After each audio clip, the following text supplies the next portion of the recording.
Hola, hola a todos. Estamos aquí con una invitada, Jessica Gómez.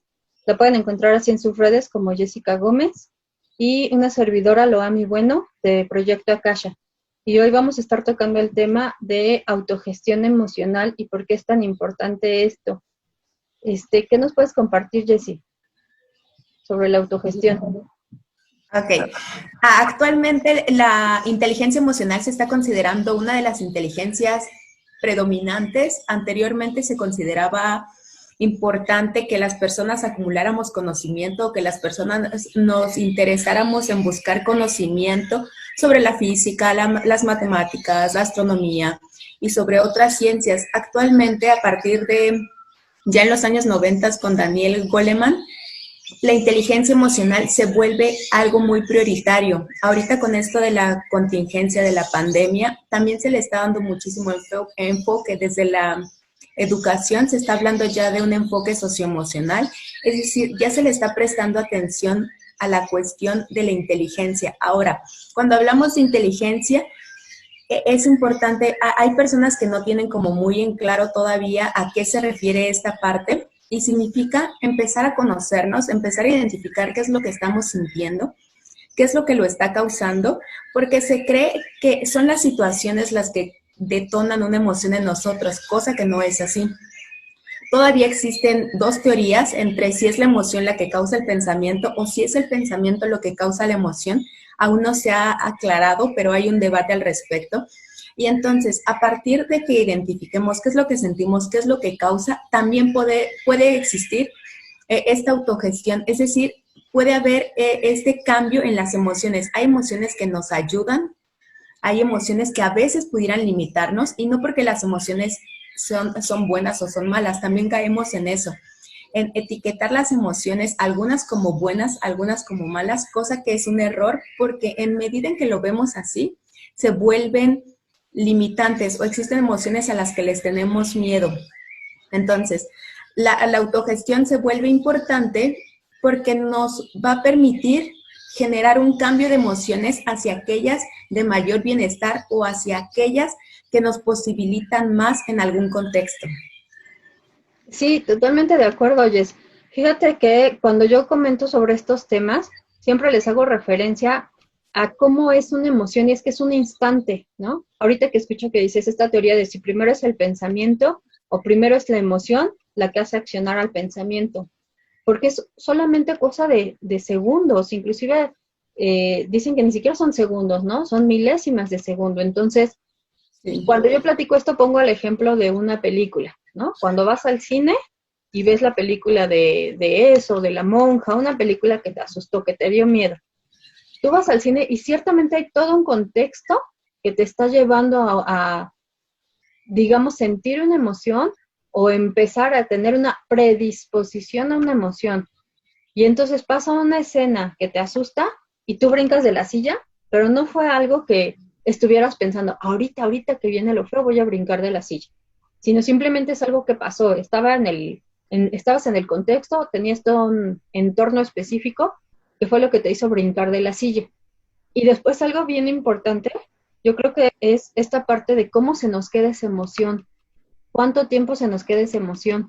Y eso es lo que llamamos el estado emocional, ¿no? Entonces yo salgo del cine y salgo con esta emoción de miedo y a lo mejor si además se me ocurrió ir a ver la película a medianoche, pues todavía revisando las coladeras, ¿no? Eso. Claro.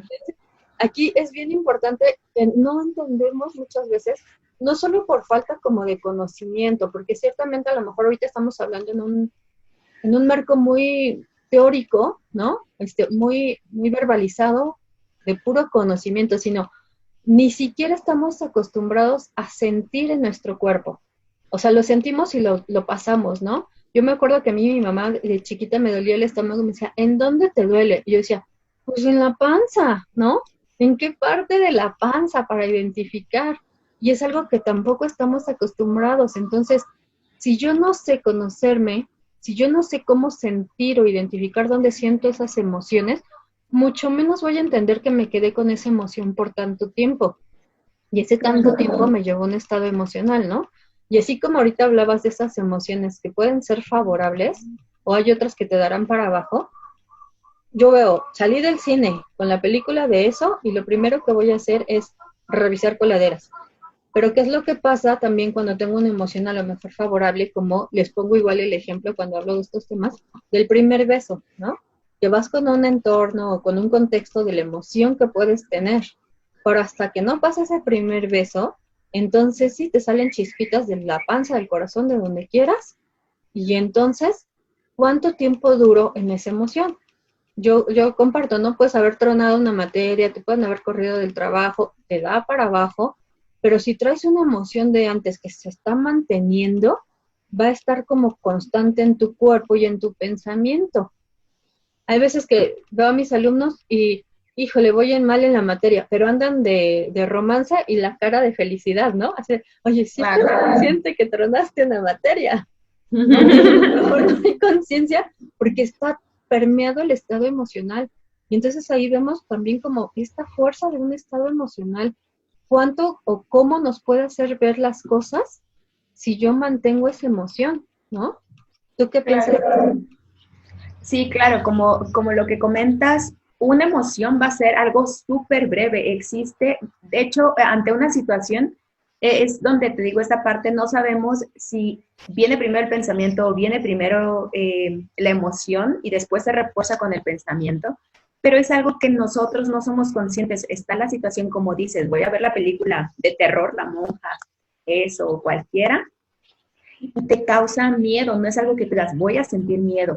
Precisamente, o yo creo que el miedo surge, es una emoción que surge para prevenir peligros. El miedo, si no sintiéramos miedo, andaríamos por la vida libremente y pudiéramos exponernos a situaciones riesgosas para nuestra vida. Entonces, todas las emociones cumplen una función. En este caso, el miedo, cuando uno siente miedo, dicen que la cara se pone pálida, y entonces lo que nos prepara es que la sangre se va a otras partes del cuerpo, porque nos prepara como para la huida, para la escapada. Entonces, inmediatamente uno corre. Para eso tiene la función del miedo. El estado emocional, conforme se va manteniendo, es decir, se va reforzando a través de estos pensamientos que en muchas de las ocasiones son de manera inconsciente, porque no tenemos una educación, como decías tú cuando ponías el ejemplo este de la panza. Te duele la panza, ¿pero dónde te duele? Pues es que toda la panza. No tenemos una educación ni de nuestro cuerpo, muchísimo menos emocional.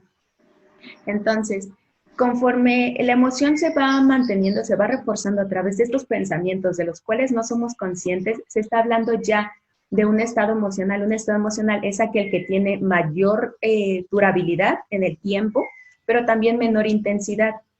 A partir de eso ya se crean estados de ánimo. Hay personas que constantemente viven en un estado de ánimo de melancolía o que constantemente viven en un estado de ánimo de ira, a partir de, te digo, toda una serie de cosas que pasan en nuestra cabeza y de las cuales no somos conscientes. Y de ahí la importancia, regresamos a la pregunta que me decías al inicio, de la importancia de la autogestión emocional. En medida en la que seamos conscientes de qué es lo que está desatando esa emoción, después ese estado de ánimo, vamos a poder hacer como ese cambio de chip hacia aquellos que nos posibiliten más. Quiero recalcar todo el tiempo que me sea posible que no hay ninguna emoción ni buena ni mala. Todas tienen una función, todas sirven para algo. El problema es que a veces no sabemos cómo trabajar con algunas. Por ejemplo, hay personas que creen que la tristeza es mala, porque tal vez cuando tú experimentas tristeza, te pones a llorar, no te dan ganas de hacer nada, no te dan ganas de bañarte, te quedas en la cama, es decir, tienes un muy mal manejo de la tristeza, pero la tristeza te está diciendo, hey, detente, algo está pasando, piensa. La tristeza baja como nuestros niveles de energía precisamente para hacer ese autoanálisis, pero hay personas que no lo hacen y en cambio se dejan en el llanto o en otras acciones. Por eso creemos que la tristeza es negativa o el enojo. Las personas que se enojan y que caen en la violencia, en las conductas de agresión física, también hay gente que cree que el enojo, el enojarse es malo. De ahí que en nuestra cultura tenemos una cultura en la que pareciera que el que se enoja está mal. O sea, tenemos hasta frases que lo remarcan. El que se enoja pierde. No, el enojo es bueno, el enojo es válido, el enojo tiene una función. Lo malo es el manejo que hacemos de ella. Sí, totalmente de acuerdo. Fíjate que como cultura inclusive, ¿no? También está muy marcado que las mujeres, por ejemplo, no se deben enojar.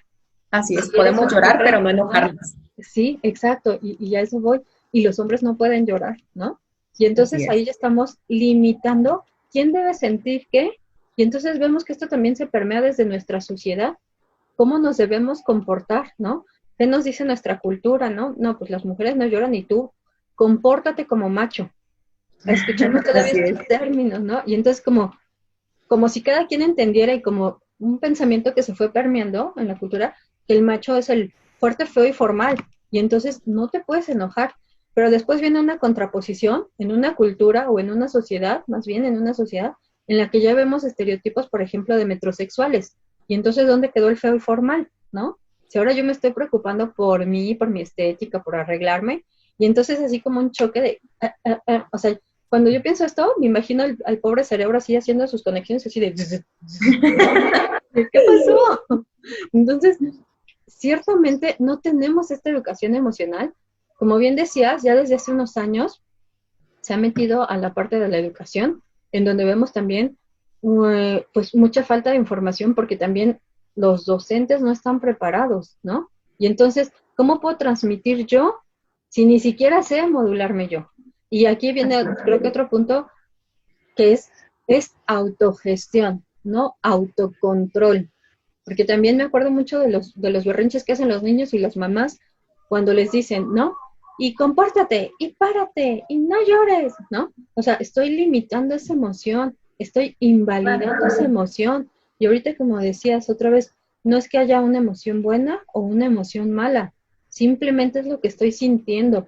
Yo me acuerdo que cuando empecé a tomar, hace muchos años, mis primeras terapias psicológicas, escuchaba este concepto de no es bueno ni malo, ¿no? Y decía, ¿qué dijo? O sea, no entendía, ¿cómo que no es bueno? O sea, no se dio cuenta que esto me favoreció y cómo que no es malo, no se dio cuenta que me está yendo del traste por esta situación. Para mí era complejo entender este concepto.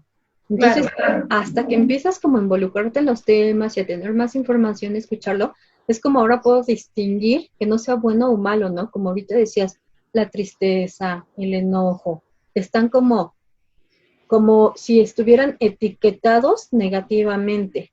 Y para eso el mejor ejemplo es la película esta de emociones, en donde tristeza está relegada, ¿no? Así Hasta que es. entonces empiezan a ver el valor que tiene tristeza y como decías, el miedo, ¿no? Que me hizo reaccionar y decir, no me puedo exponer, ¿dónde está mi autocuidado? Pero mientras tanto, tristeza era así como olvidada hasta un lado y es la que nos ayuda también a valorizar, a priorizar, ¿no? Esto que está pasando, ¿qué de esto es importante? ¿Qué me está afectando? Algo que la otra vez platicaba yo contigo que me gustaba era cómo podíamos ir desmenuzando eso que me está pasando, ¿no? ¿Y qué sería lo peor que pudiera pasar? Y entonces vas bajando la información. Entonces, ¿qué es lo peor que pudiera pasar si sientes tristeza o si sientes enojo? Así Entonces, es.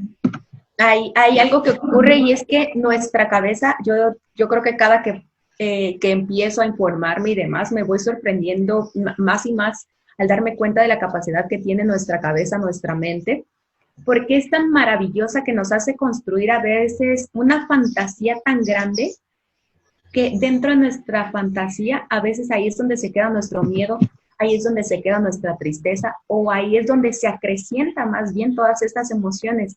Entonces, a veces yo creo que le tengo miedo a algo, pero porque está en mi cabeza, porque mi cabeza ya se ha creado o ya se ha ya ha creado esta situación que en la vida real pudiera parecer hasta muy pequeña. Cuando tú le preguntas a una persona, te está diciendo que tiene miedo y tú le preguntas, ¿pero a qué le tienes miedo? Pues que no sé. Entonces, en su cabeza ya existe una situación fantasiosa a la que le está teniendo miedo y que ni siquiera es bien definida. Cuando uno tiene bien definido un miedo, es más fácil atacarlo, pero en la fantasía los miedos se vuelven monstruos. Entonces, y son monstruos, pero a veces ni son monstruos definidos, son monstruos ambiguos, grandes que ni siquiera pueden ser a veces verbalizados. Entonces, una de las cosas que generan esto que comentas es que maximizamos o magnificamos las situaciones y de esa manera obviamente me va a dar miedo. Pero si lo aterrizamos a cuestiones verbales, a acciones, a conductas, nos damos cuenta que ni es tan grande a lo que le tengo miedo, ni es tan grande eso que me causa tristeza, ni ninguna cosa. Siempre la fantasía va a poder hacer cosas más grandes de lo que pasan en realidad. Sí, me parece. Sí, así es, Jess, como mencionas esta parte del miedo, de las emociones, de cómo nos van jalando, ¿no? Fíjate que yo me acuerdo igual de mis maestros de la prepa en donde me enseñaban la parte del cerebro triuno, ¿no? Y a mí me encantaba oír esta parte que yo decía, wow, la mente, ¿no? ¿Hasta dónde me puede llevar? Y es que esta parte del cerebro triuno es lo que conocemos como los tres cerebros, en donde identifico mi cerebro reptiliano, que es como mi primer cerebro, mi cerebro cavernícola, le digo yo, ¿no? O sea, es el que está pensando en unga, unga, ¿no? Me lo como, o sea, sí puedo, me lo como, ataco, es un mamut gigante, me va a deshacer, mejor me echo a correr, o sea, me escapo. ¿O qué crees? Que no era un mamut, era una cavernicolita y me gustó, ¿no? Entonces, viene este lado reproductivo instantáneo. Y me parece que es súper maravilloso también. Volvemos a lo mismo. Quizá no tener la información teórica, porque no todos vamos en esa línea de desarrollo, ¿no? O de conocimiento. Habrá quien le encante matemáticas o biología o física y no ven estos temas. Pero más que tener el conocimiento es tener la sensibilidad en el cuerpo, ¿no? Empezar a conocerte. Porque si no, yo puedo hablar del cerebro triuno y si no hay esa integración de conocimiento en dónde estoy sintiendo mi dolor de panza, ¿no? Pues es que no era amor, un maestro nos decía, es que no era amor, eran ganas de hacer pipí, ¿no? Y entonces no sabía cómo era el dolor de panza y entonces, ¿de qué estoy hablando? Me estoy solito haciendo como harakiri en creer que es una cosa cuando no identifico que realmente es otra. Y desde ahí, ¿cómo manejarlo? Así es. Si no tenemos una concepción a veces muy clara, de hecho yo creo que este es un término que para muchos va a resultar muy nuevo, esa parte del cerebro trino donde estamos hablando, como dijiste hace rato, del cerebro primitivo, después nuestro cerebro límbico y después el neocórtex, ¿no? Que es como la parte ya más evolucionada que tenemos y lo que nos diferencia de otras especies. Cuando hablamos, por ejemplo, del cerebro primitivo, dices tú, es maravilloso darnos cuenta cómo todavía esa carga de información, todavía esa carga genética sigue estando después de muchísimos años, después de miles de años, todavía es algo que preservamos. En aquellos tiempos, si una persona o si un neandertal, un homo sapiens, se encontraba ante una situación en la que, dices, tú pudieras ser atacado por un mamut, inmediatamente de la sangre se iba a las extremidades porque tenía que correr. Cuando veía no sé, una fruta o algo que él consideraba que pudiera comerse, si se percataba o si le causaba como esta sensación que hoy identificamos como asco, no se la comía y es algo que le sirvió para sobrevivir.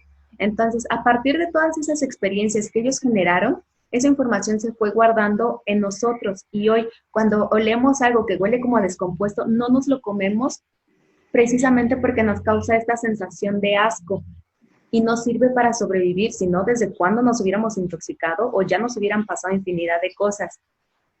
Y no nos damos cuenta, te digo, tenemos una muy mala educación respecto a la cuestión emocional, porque en realidad no es que quisiera deslindarme de responsabilidad, pero hay algo muy chistoso que pasa en la cultura y es que constantemente estamos viendo hacia afuera, pero no hacia adentro.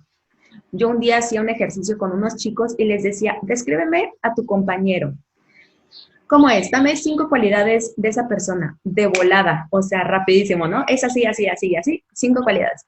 Ok, ahora dame 5 cualidades de ti. Híjole, una, se tardaban y me podían dar otra. Es que no sé, es súper complicado. Es bien fácil detectar o saber cómo es la otra persona, pero ¿qué pasa cuando volteamos hacia nosotros? No, hombre, se complica todo. Somos tan hábiles, a veces tenemos como más desarrollada la capacidad para ver hacia afuera, pero no hacia adentro, cosa que es un error. Pero llega mamá, llega papá, ni te le acerques, ¿eh? Bien enojado. ¿Ya viste cómo vio? ¿Cómo está caminando? Y es muy fácil, pero le preguntas a esa persona, ¿y tú cómo estás? Y tenemos una palabra tan que ya se ha hecho como una muletilla, yo dijera, bien. ¿Qué es bien? Pues ni sabes. O sea, el bien puede ser que es bien, o sea, te sientes alegre, te sientes tranquila, estás satisfecha, te sientes excitada, ¿qué es bien? Pero cuando tratamos de quitar la ambigüedad de esa palabra, nos encontramos con un no sé. O sea, Es ni que más siquiera sé. bien deberíamos decir bien inconsciente, ¿no? Porque no sé, o sea, deberíamos aumentarle esa parte cultural del bien pues ahora agrégale el inconsciente porque no nos estamos dando cuenta o identificando cómo nos sentimos, como dices esto, ¿no? Entonces, fíjate, yo ahorita que mencionas esta parte de que les preguntas a los chicos, ¿no? Bueno, ahora descríbete tú, no sabemos, como bien dices, porque no hay esa educación. O sea, eso viene desde una cultura, ¿no?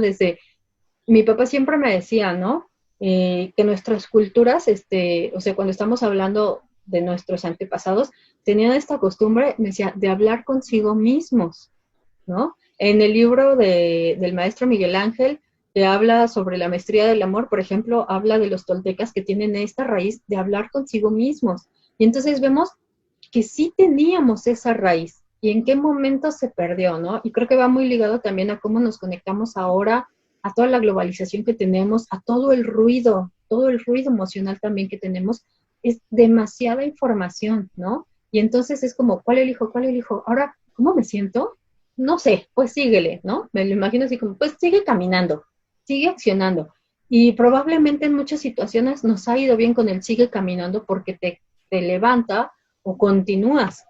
Pero si hay una continuación desde la inconsciencia, entonces voy a seguir cayendo una y otra vez en las mismas situaciones, porque no he entendido qué me está pasando o cómo me está afectando, porque no identifico y no estoy acostumbrado a hablar conmigo mismo.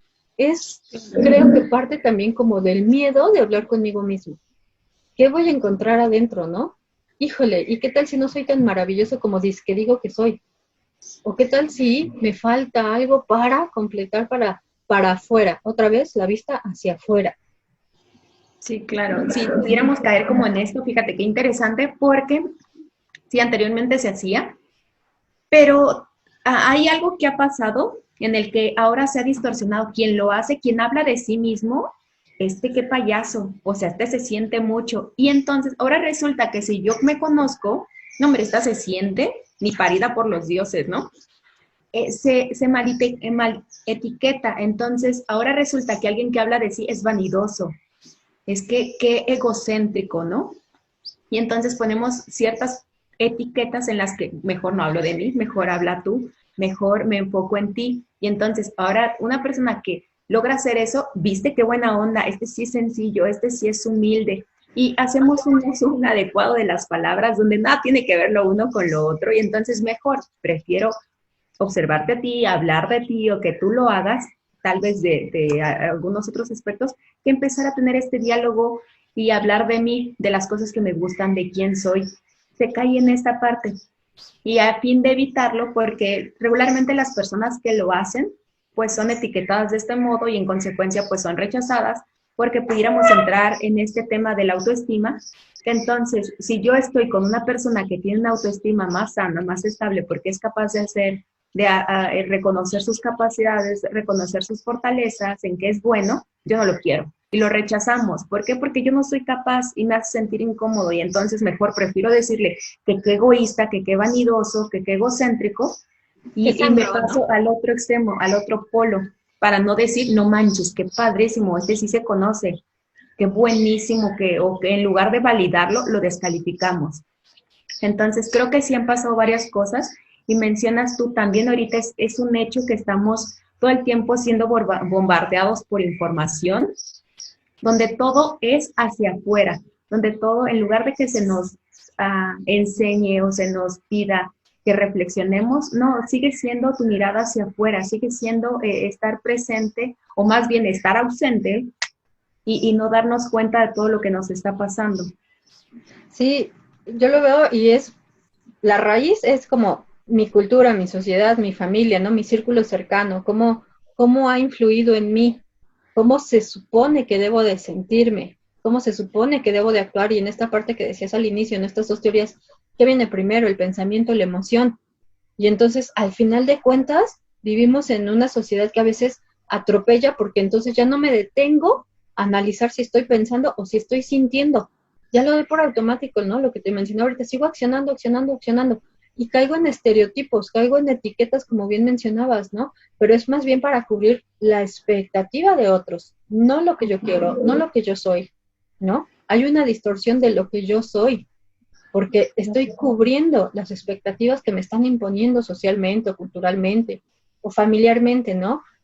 O cómo actúo distinto con un grupo de amigos y actúo distinto cuando estoy en mi casa y actúo distinto cuando estoy con la pareja. Siempre tenemos un modo diferente de accionar y ciertamente hay espacios donde puedes como mostrar más de esa emoción que en ese momento estás sintiendo, ¿no? Porque a lo mejor, si por ejemplo en tu casa no están muy acostumbrados a ser tan expresivos, yo me acuerdo un conocido que en su casa era súper reservado, ¿no? Se casa y es el alma de la fiesta. Y entonces dices, o sea, ¿cómo? ¿No? Y entonces yo me acuerdo que hacía mucha reflexión sobre esto, vieja chismosa, ¿no? El del otro, el de enfrente y no de mí. Pero yo pensaba, ¿no? O sea, cuando conoció a su pareja, empezó a hacer de esta otra manera que se comporta con su pareja. Ahí hubo esa conexión porque había esa libertad de expresar cómo estaba sintiéndose él. Cuando regresaba al otro entorno, entonces era reprimir esta emoción. Y también eso está ahí, ¿no? Que a lo mejor a veces lo podemos ver, pero decimos, no me conviene, lo que ahorita mencionabas, ¿no? Voy a parecer sangrón, o voy a parecer como creído, porque esto no puedo ser yo. Y entonces limitamos lo que estamos haciendo porque no somos capaces de reconocer. Y creo que aquí algo que pasa es que puedo reconocer mi emoción, ¿no? Puedo identificar que a lo mejor me siento triste, me siento enojada, me siento con asco, como decías, ¿no? Porque toda esta emoción básica también del asco me lleva a otras conductas, ¿no? Desarrollo otras conductas, otras emociones. O puedo identificar que me siento alegre o sorprendida, pero ¿qué es lo que pasa? Quizá hasta ahí me quedo y ahora ya no sé cómo accionar para expresar, y no quiero decir adecuadamente, sino más bien sería para expresar de una manera que me potencialice, o sea, cómo saco esa emoción y que me potencialice.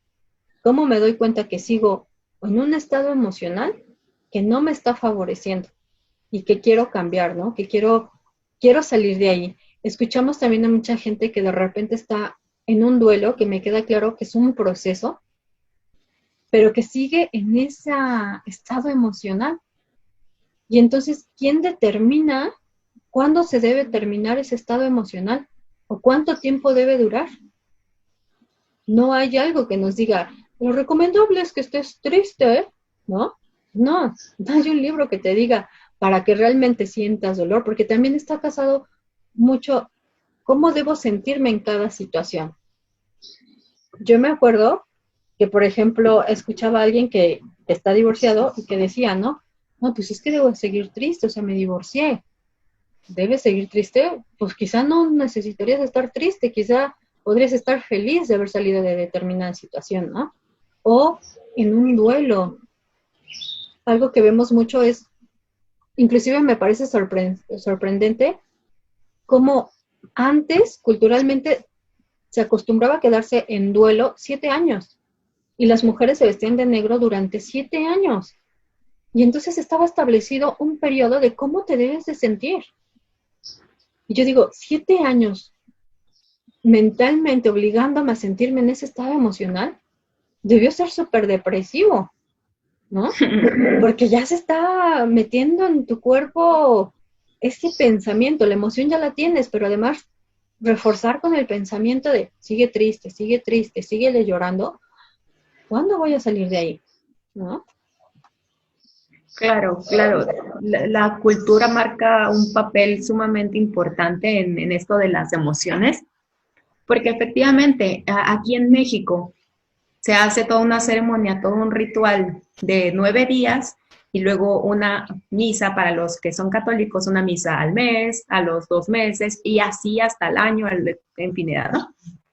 Pero si durante ese ritual alguien tú encuentras que ya se está riendo, que ya tiene la vida como regularmente la llevaba, no le dolió, viste qué insensible y lo etiquetamos cuando tal vez tiene una autogestión emocional más adecuada. Tal vez él llevó a cabo su proceso de duelo, su despedida y retoma actividades. Pero si esa persona lo hace y si era cercana al familiar fallecido, es muy mal visto. Entonces tenemos una cultura muy opresora en la que tienes que comportarte con un deber ser, como a partir de ciertas pautas de comportamiento y no como tú quisieras. Es decir, no existe a veces mucho esa libertad. Retomando también un poquito de los medios de comunicación, también por todos lados, te digo, tenemos como un bombardeo de información, pero siempre hacia afuera y no hacia adentro. Te ofrece la televisión, píntate el cabello de este color y te sentirás increíble. ¿Quién dijo que un producto, un tinte, te va a hacer sentir increíble? ¿Por qué no dicen, checa qué pensamientos estás teniendo, piensa o reflexiona cómo te sientes, qué lo está causando? Para que identifiques cómo estás y lo puedas cambiar a sentirte increíble. Ahora resulta que un tinte te da alegría o que un carro o que un viaje. Entonces constantemente estamos depositando las emociones, nuestro bienestar hacia cosas hacia afuera, cuando tendría que ser a la inversa.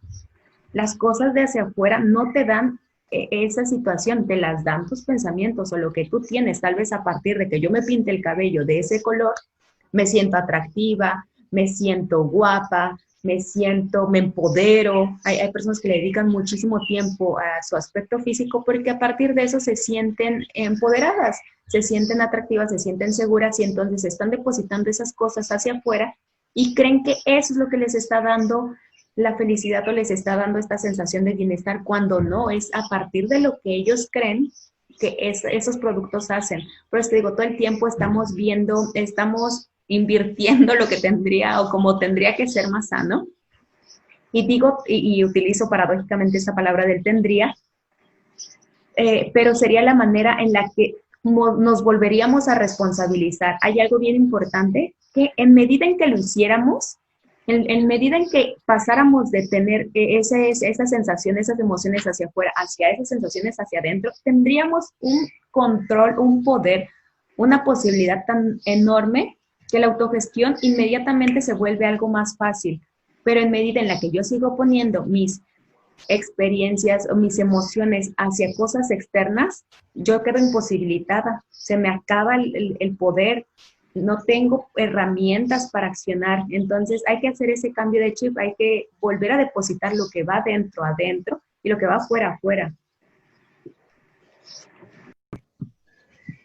Fíjate que me causa risa, como dices, ¿no? Si un tinte me va a hacer sentir feliz, y aquí es algo que vemos mucho en mercadotecnia, que inclusive actualmente, pues, lo que ayuda a vender un producto es que vendas la experiencia y la emoción, no que vendas el producto, ¿no? Porque esto no es algo nuevo, más bien esto es algo que quizá nosotros apenas estamos implementando, apenas estamos identificando, pero no es nuevo, las emociones han estado ahí desde los cavernícolas. Simplemente es algo que apenas al tener esta información estamos aprendiendo a reconocer en nosotros y a reconocer en el otro. Y me hace mucho sentido con esto que decías, es bien fácil identificar en el otro, ¿no? Cómo se siente, qué es, qué no es, cuáles son sus pros, cuáles son sus contras. Y esto lo ha adoptado mucho la mercadotecnia en poder identificar al cliente para decir, le gustó esto, lo hago de esta manera, ¿no?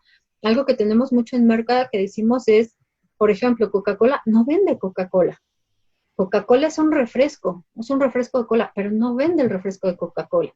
Coca-Cola, a través de toda la información que me ha estado dando, porque no te lo dice así, pero a través de toda la información y del contexto en el que se maneja, de la parte visual que yo logro captar, Coca-Cola lo que vende es felicidad enlatada, ¿no? Y entonces tú decías ahorita, o sea, me pongo un tinte y ¡charán! En automático, ya soy Superwoman. No. Me tomo una Coca-Cola y ¡charán! En automático, ya soy feliz. No. Lo que pasa es que también hay un contexto que se está permeando, que me está dando información de, otra vez, de cómo me debo sentir, cómo debo accionar, ¿no? ¿Qué debo pensar? Porque inclusive esta parte de la emoción va ligada ok, sí lo estoy sintiendo, pero por lo tanto esto me lleva a este otro estado de ánimo y entonces yo por lo tanto, si me siento de esta manera, debo pensar de esta otra. Y era algo que comentabas, ¿no? El debo que o el tener que. Sí, así es. Se nos habla, por ejemplo, en este ejemplo que pones tú de la Coca-Cola, yo pensaba, dije, ¿por qué, efectivamente, por qué consumimos Coca-Cola? Me acuerdo que en algún tiempo salió mucho Coca-Cola, no veo mucha tele, pero me acuerdo que salía Coca-Cola y también Red Cola, pero no es lo mismo el estatus que te da tomar Coca-Cola, que te vean que compras Coca-Cola, a tomar Red Cola. Entonces, ¿cómo a partir de todas esas cosas, o sea, el ser humano es tan vulnerable, hay algo que se llama ego, y entonces nuestro ego es tan vulnerable que entonces somos súper susceptibles a que nos entren por una parte. Y entonces si tú consumes mi producto, no, hombre, te da un estatus, te da un prestigio y entonces en consecuencia, si tienes estas cosas que inflan tu ego, tus emociones son estas.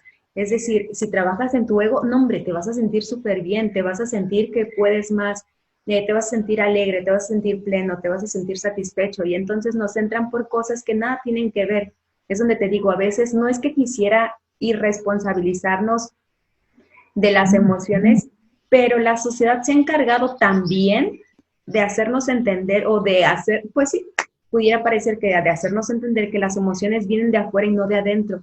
Por todos lados recibimos mensajes a través de la crianza, a través de la educación, a través de la tele, de los medios masivos de comunicación, por todos lados. Y entonces somos tan susceptibles, somos tan vulnerables que nos la hemos creído. O sea, creo que este proceso de autogestión se vuelve un tanto complicado porque a veces ya ni siquiera sabemos por dónde, porque tal vez empezamos a hacer este trabajo propio, pero cuando empiezo a hacerlo y empiezo a reconocer mis cualidades y voy con mis amistades que no están haciendo también su mismo trabajo, me siento criticada, ya no me siento aceptada, me siento rechazada. El ser humano es un ser sociable, el ser humano es un ser gregario.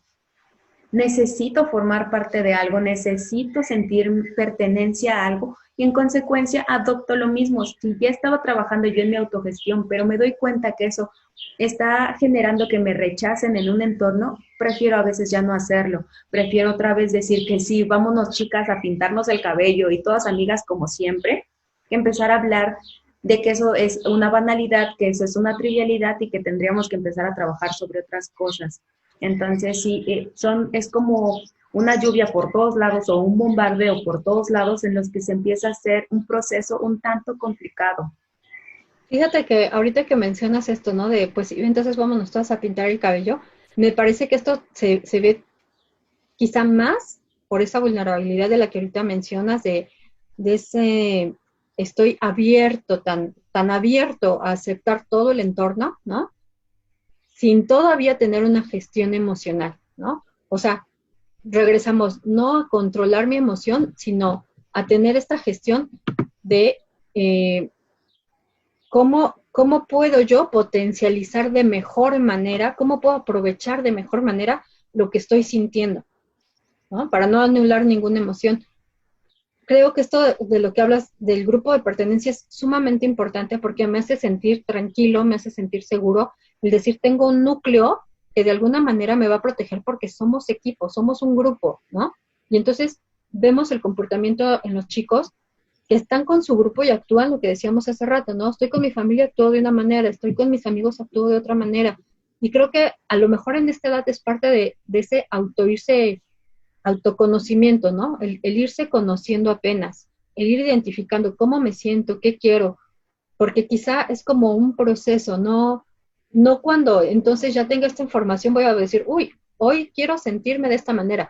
Aún teniendo la información, creo que siempre estamos procurando gestionar nuestra emoción cuando ya tenemos este dato y se nos va de las manos, ¿no? Porque se siente tan intensa la emoción que te lleva a un estado emocional y entonces hasta que te cachas en ese estado emocional, que puedas decir, ok, ¿y cómo me quiero yo sentir? Y por ejemplo, tenemos emociones básicas, como decíamos, el miedo, ¿no? El enojo, la tristeza, el asco, la sorpresa y la felicidad.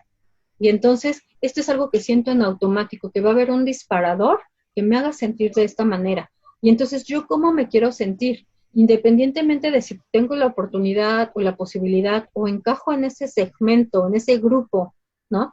Que puede comprar ese producto, que puede comprar Coca-Cola y darse un trago y decir, con esto me voy a sentir feliz, porque me parece que sería como cuando vas al médico y compras la medicina, pero no te la tomas, ¿no? Entonces es el placebo de, ya compré la medicina, ya me voy a curar, o ya fui al médico, ya me siento bien, ¿no? Entonces, este placebo que me está ya dando ayuda, como de una manera externa, pero más que nada llevarlo, que pues tú pudiste comer o tomar Coca-Cola, ¿sí?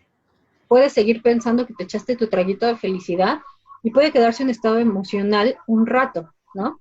Pero ya de ti va a depender que quieras seguir trabajando ese estado emocional, que te des cuenta de todas las oportunidades que te brinda este estado emocional. Y no se trata como de llegar al club de los optimistas y andar todo el día, ja, ja, ja, ja, ja, ¿no?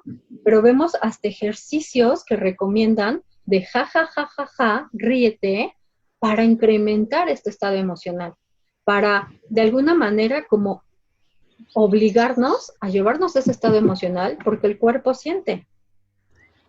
Así es, así es. Y ahorita me parece a mí sorprendente porque ahorita que dices tú el ja, ja, ja, ja, ja, a veces te digo, no tenemos como conocimiento de varias cosas y en este caso del cerebro primitivo, pero el cerebro primitivo es ahí donde es como, dices tú, pudiera ser como nuestra parte cavernícola, pero tiene tanta información guardada que a veces no utilizamos y que como estas conductas tan simples o esto que pudiera parecer hasta burdo, porque hay gente, existe algo que se llama risoterapia y hay gente que no cree en ello, pero como ríete, ¿de qué me río? De lo que quieras, no tengo motivos, tú nomás ríete.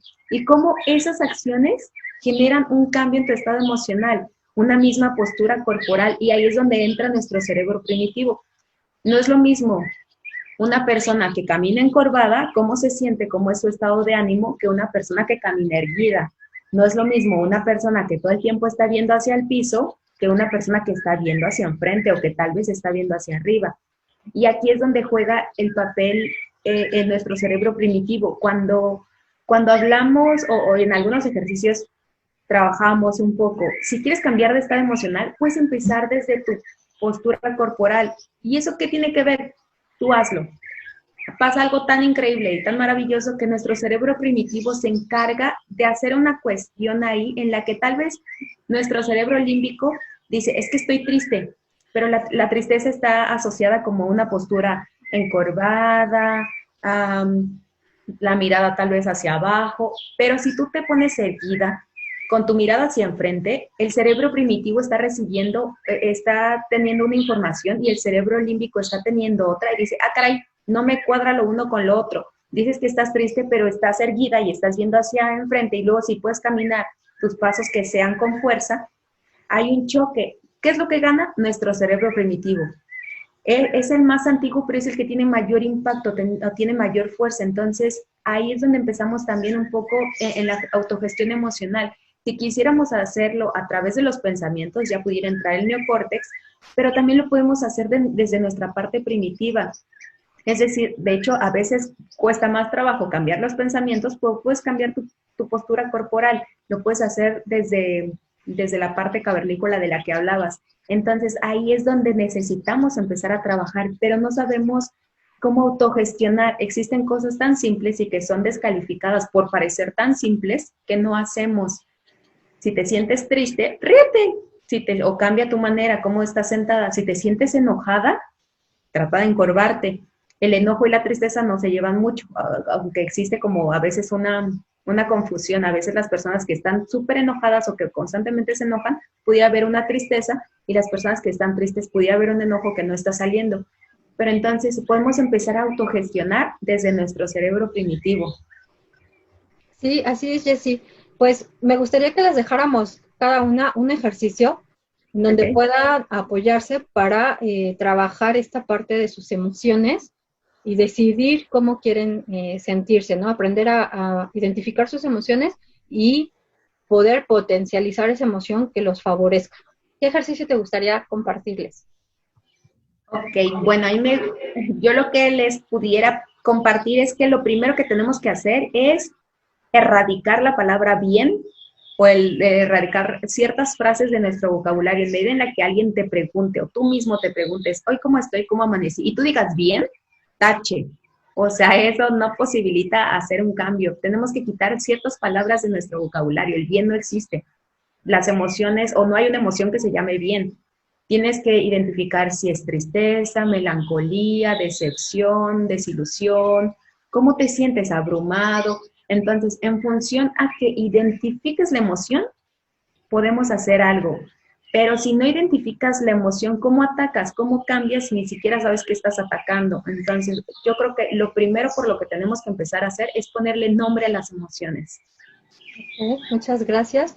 Y esto que dices es sumamente importante, ¿no? O sea, me imagino como si no sabes de dónde estás enfermo, pues cómo llegas al doctor y le dices, aquí me duele, ¿no? ¿Para qué Claro. te va a dar medicina? No, pues quién sabe, ¿no? Y bueno, a mí me gustaría compartirles un ejercicio que me encanta. Cuando yo lo vi en un video que nos compartieron, me gustó muchísimo y es más, yo les digo a mis hijas que todos los días se tienen que empoderar, ¿no? Inclusive yo cuando estoy cansada o cuando de repente me siento como cabizbaja, alguna situación me dio para abajo, me puse triste, me acuerdo de esto y era lo que mencionabas, es como obligarme corporalmente a empezar a permear ese estado emocional que me lleva a sentir esa emoción, ¿no? Aquí es como al revés. Entonces me llevo a este estado emocional y entonces mis pensamientos y todo me pueden ayudar y en automático puedo sentir otra emoción. Entonces el ejercicio es mantener los brazos arriba, así, con esta postura de triunfo, ¿no? Claro. Y que sea por 2 minutos, porque hay un estudio que indica que después de 2 minutos hay un cambio adentro, un cambio en la parte hormonal, donde están jugando esta parte de la dopamina, del cortisol, que son químicos que nos ayudan a sentirnos o que nos llevan a sentirnos poderosos, felices, o que nos ayudan a sentirnos o nos muestran el sentirnos tristes, enojados, ¿no? Entonces, si yo sé que a lo mejor tengo una situación que es real, ¿no? Pudiera ser real, como ahorita todo lo que estamos viviendo a través de la pandemia, y a lo mejor alguien se quedó sin chamba en tu casa, o alguien ya se enfermó inclusive, alguien ya falleció, ¿no? Que son situaciones reales, no estamos diciendo me tapo los ojos y no lo veo, no, sí lo estamos viendo, sí lo estamos viviendo, pero entonces, ¿cómo quiero vivir esta situación? Y entonces, si tú haces este ejercicio 2 minutos, tus brazos arriba, empoderado, así de yo gané, yo puedo, yo triunfé, ¿no? Imagínense a alguien, siempre les pongo el ejemplo, alguien que va corriendo, gana la carrera y es en automático. ¿Cuál es el símbolo de triunfo, no? ¿No? Esta expresión de Entonces, hacer esto 2 minutos me va a ayudar a tener otro estado emocional y por lo tanto voy a poder visualizar todo mi contexto, todo mi entorno, todo lo que esté viviendo desde otra perspectiva. Pues, Jess, muchísimas gracias. Hombre, no, por estar conversando con ustedes. Hasta luego. Hasta luego, Loami, bonito día. Adiós.